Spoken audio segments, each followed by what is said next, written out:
Va ora in onda il garage dell'Alfista, l'unica radiovisione dal cuore sportivo. Alla guida Antonino Danna.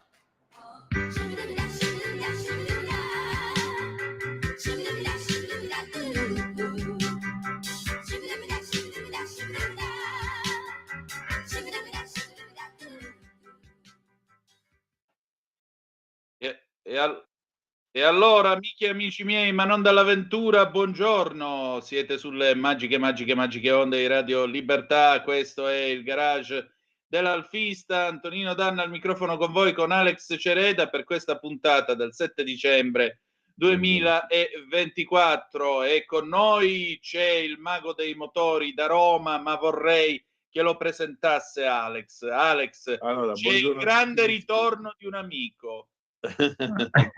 Allora. Buongiorno. Buongiorno caro. Buongiorno a tutti, grazie come sempre che mi avete chiamato. Io voglio sempre bene al garage dell'Alfista e Antonino, quindi anche se non ci sentiamo siete sempre nei miei pensieri.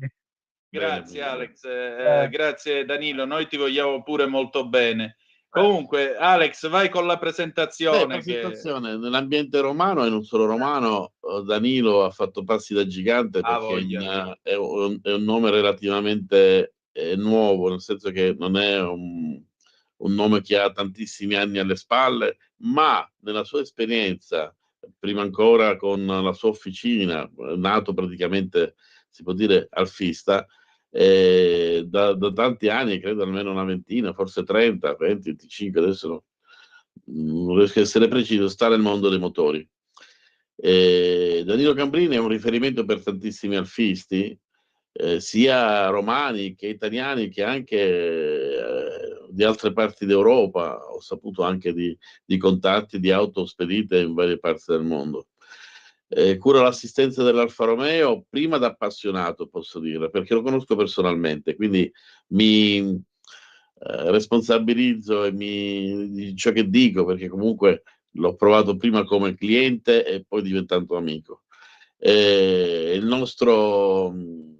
nostra guida per il club Cuore Sportivo, è un bravo motorista, appassionato soprattutto. Questo è molto importante perché nel mondo delle auto storiche gravitano, ne accennavamo l'altra volta in trasmissione, più malfattori che persone per bene.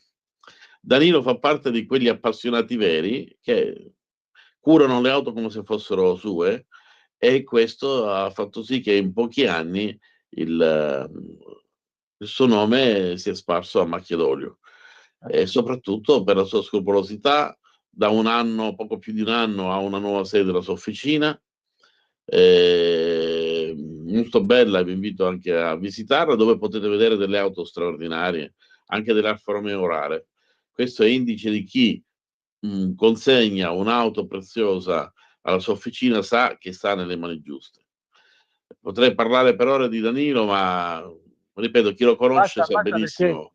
Basta, altrimenti dopo te devo assumere come mio personale relatore personale. Però Danilo, tu sai che le mie parole sono molto pesate, quindi quello che dico mi responsabilizzo e dico ciò che realmente penso, così quando parliamo qui con il nostro amico Antonino di personaggi di cui non facciamo nome, ma che di mestiere dovrebbero fare ben altro, che si appropriano di una passione facendo esperienza con i mezzi dei clienti. Questa è una cosa molto grave. Quindi tutto qua. Poi Danilo, ripeto, andate su internet, troverete di tutto, e poi negli ambienti alfisti credo che Danilo ormai è un nome affermato, e comunque se non lo conoscete vi invito, ecco, a cercare informazioni. Ah, voglia. Grazie. Danilo, senti, ma io più di così non posso aggiungere niente. No, ne hai da aggiungere, perché anzi ha detto cose che io di me non pensavo, quindi ha superato anche. Guarda, siamo assai a pensarle queste cose, se proprio lo vuoi sapere. Però Danilo, senti, noi stamattina non ci possiamo vedere via Skype perché tu sei in officina e stai lavorando. Che c'hai sotto mano? Stamattina c'ho un Montreal fantastico. Vabbè, allora a te piace vincere facile. Qui lo so. tutte belle macchine. Vabbè, in officina...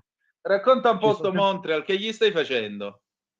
Allora, sta macchina praticamente c'era un problema con lo sterzo e con i freni. Vabbè, queste già frenano poco di suo. Infatti stiamo revisionando tutte le pinze dei freni, poi gli mettiamo le pasticche, una pasticca sportiva con i tubi sportivi, l'olio quello nuovo, pompa dei freni, insomma facciamo un po' un aggiornamento. Bellissima macchina comunque, arancione. Sì, infatti avevo visto la foto che avevi pubblicato. Senti, ma... pure dell'Antitalia, perché è targata Como. Senti, ma a iniezione come siamo messi? Perché sai che c'è tutto sto dibattito sull'iniezione spica della Montreal, no? Sì. Allora, quando va bene, la macchina è un orologio naturalmente. Se negli anni dà problemi, dà fastidio, c'è anche la conversione a carburatori che secondo me recupera molto, pure come potenza, come progressione.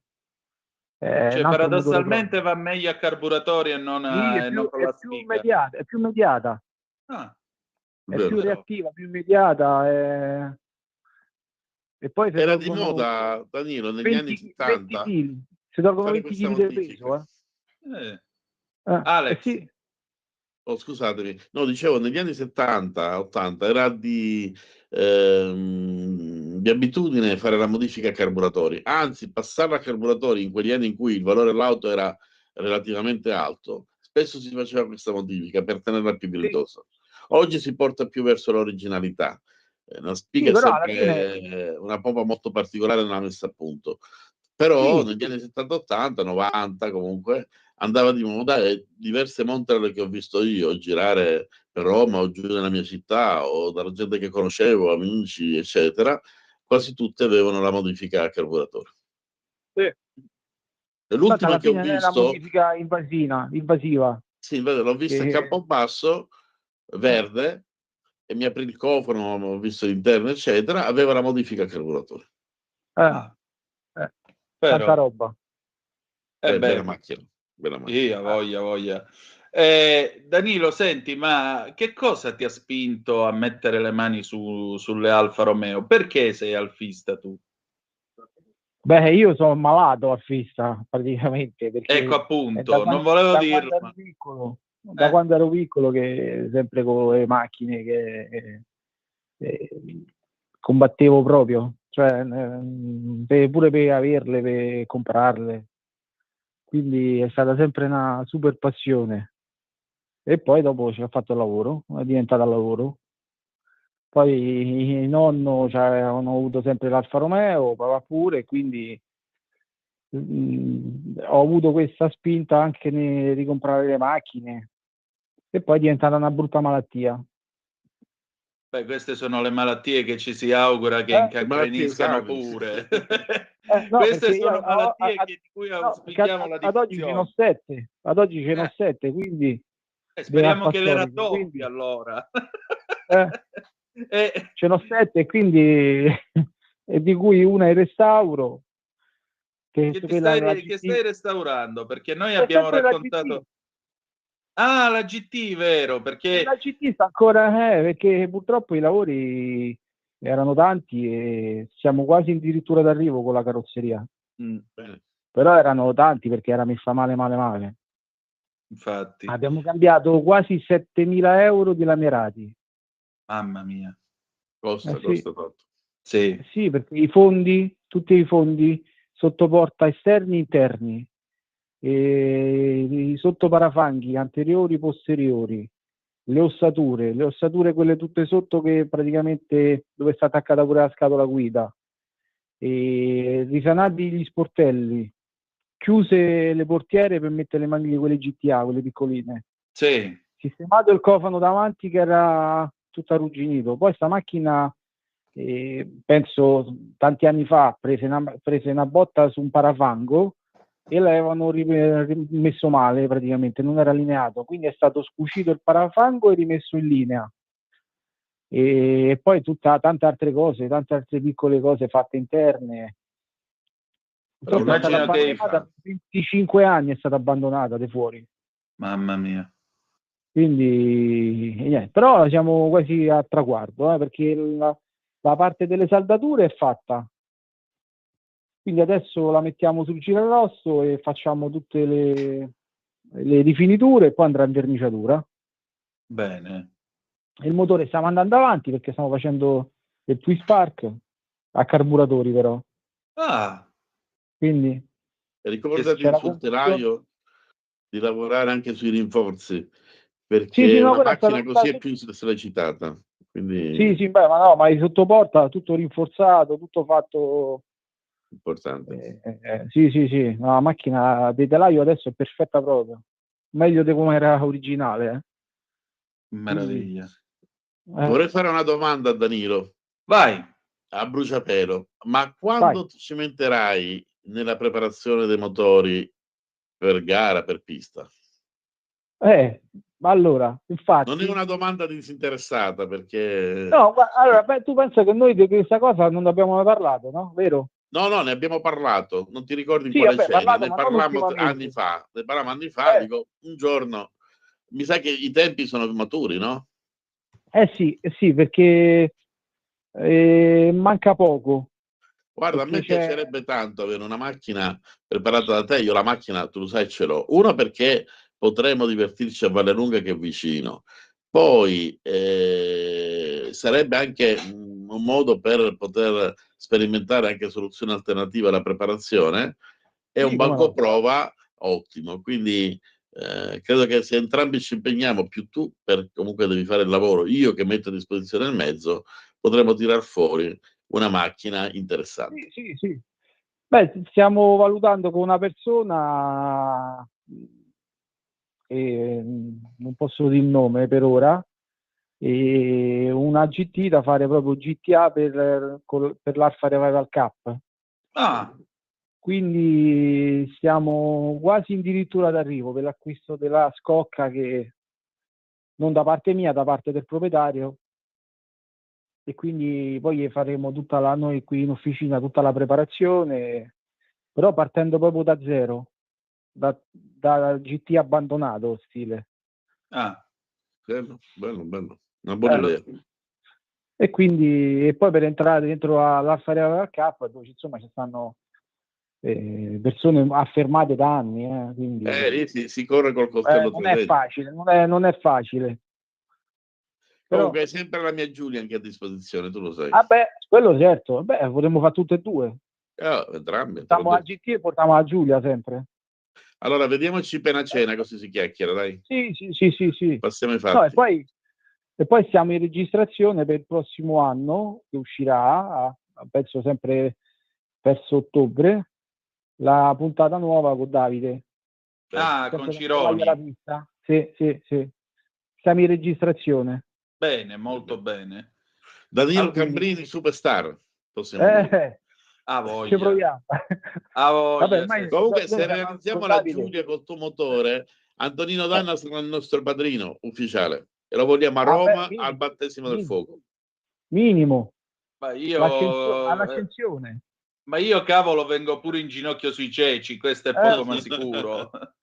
No, c'hai pure il 166 che va bene, falla sta gita a Roma. Bravo, io la faccio volentieri, guarda, tanto devo solo sistemare la carrozzeria, il resto è stato fatto tutto alla perfezione.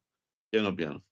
Sì, devo dire la verità, è stato un grande lavoro quello dei nostri amici del garage Gasparri a Legnano, e insomma non è stato facile perché il fermo è stato lungo, però diciamo che qualche soddisfazione ce la stiamo levando. Bravo. Del resto, insomma, lo spirito è quello, no? Poi quando hai il motore busso nelle mani, once you try il busso, you can't go back, non puoi tornare indietro, mi dispiace. No. Comunque, ti posso dire una cosa, che portando il Montreal, il vuoto, prima in basso, insomma, dà una sensazione ancora più anni 60, più Ferrari, più epoca proprio Ma la buonanima di Lodola diceva proprio questo, che quando loro, lo salutiamo tra l'altro, la buonanima di Mario Lodola, lo abbracciamo ovunque lui sia, visto che è stato tra i padri del Montreal, dice che quando loro collaudavano il Montreal sull'autostrada del Sole riuscivano a dare ad andare a pari con diciamo così, con le Ferrari, diciamo, di piccola cilindrata, che facevano pure loro le prove dalle parti di Maranello, quindi non è affatto campata per aria la cosa che hai detto tu, anzi è più che fondata. Ma poi insomma la macchina che negli anni 70 montava i dischi posteriori ventilati, dietro, che è quanto dietro, no davanti, dietro, ventilati, oltre a davanti. Cioè, ma no libidine di più. Ragazzi, è arrivato un messaggio da Ambrogio che voglio salutare. Buongiorno, visto che sta andando in onda il programma Caro agli Alfisti, vorrei esprimere il mio disappunto su quanto si prospetta per il futuro di questo glorioso marchio, l'avvento dell'elettrico. Io personalmente possiedo una Giulia Veloce, auto stupenda, e mai comprerò un aspirapolvere anche se gli metteranno il glorioso simbolo del Biscione. Ambrogio, io ti voglio bene, però se non ci mandi una foto, vergogna, ti porta pazienza. Però non mi pare che sia lontano dalla verità il nostro Ambrogio. A proposito, se posso permettermi, solidarietà a tutti gli operai dell'indotto Stellantis e a quelli che protestavano ieri a Pomigliano d'Arco. Pomigliano è nato per portare lavoro nel meridione d'Italia, non per toglierlo. È vero. Pomigliano è stato voluto dal presidentissimo Giuseppe Luraghi insieme a un visionario che si chiamava Aldo Moro e insieme a un altro genio che era Rudolf Hruška, per portare lavoro nel meridione d'Italia, non per toglierne. Quindi l'augurio è che continui a portare lavoro nel meridione d'Italia. Sì. Beh, io se posso dire una cosa senza far critica. Prego. Che, insomma, notizie di questi giorni di Tavares che prendeva 23 milioni e mezzo di euro l'anno e di buona uscita adesso gli daranno 100 milioni di euro, no? La cosa è stata poi smentita da Agnelli, però dagli Elkann, però sostanzialmente sarà una grossa cifra, parliamo di una cifra di circa 30 milioni di euro, che in ogni caso per i poveri cristi che pigliano 500 euro al mese quest'anno a Natale mi sembra osceno. No, infatti, allora la cosa dovrebbe essere così, secondo me. Se, dato che sono persone che non è che rischiano niente, perché cioè, non è che se succede qualcosa ne perdono loro. Io a questo punto farei che né lo stipendio né la buona uscita gli sia data, perché non penso che sia stata meritata questa cosa, e quei soldi di metterli nelle tasche di chi lavora, togliendo anche la cassa integrazione e facendo un progetto di investimento sulla fabbrica. Sì. Cioè, penso sia la cosa più logica, che tutta Italia la vorrebbe questa cosa. Quindi sarebbe tutta Italia, ci sarà un processo di tutta Italia contro Tavares. Quindi perché non farlo? E dirò di più, caro Danilo. Siccome mi pare che le decisioni ultimamente siano state troppo Parigi-centriche, visto che la Francia ora non mi pare che in Europa stia andando bene, manco la Germania, è l'Italia che può dare le carte. Per cui o si rimette in piedi l'impianto produttivo di automobili in Italia, o se no lo Stato italiano pensi anche a un'altra cosa che ha già fatto nel passato: nazionalizzare quello che resta di Fiat, Lancia e Alfa Romeo. Però stavolta la gestiamo per davvero, no per metterci i soliti amici, che è quello che ha distrutto l'Alfa Iri. Quindi poi ecco, nel mondo c'è Tesla che non vende e licenzia 14.000 persone, che vedevo l'altra sera in televisione, licenzia 14.000 persone da un giorno alla notte praticamente, e poi praticamente facendo un'intervista generale in America, i più poveri osannano Tesla. Com'è possibile? Bella domanda. C'è qualcosa che non quadra. Esatto. Bella gente, il nostro tempo è finito, però se volete sabato prossimo torniamo. E io sabato prossimo sto sempre in officina, quindi se volete mi contattate, con piacere, ci sentiamo senza problemi. Allora, un abbraccio grande a Danilo Cambrini, grazie. Ciao Danilo. Grazie ancora di tutto, grazie. Ciao Danilo, un abbraccio grande anche ad Alex Cereda, a tutti voi. Grazie, ci ritroviamo. Ti aspetto quando vuoi passare. Ci ritroviamo il 14 di dicembre. Buona giornata a tutti e buon weekend. A presto. Grazie ancora. Ciao Antonino. Ciao. Ciao.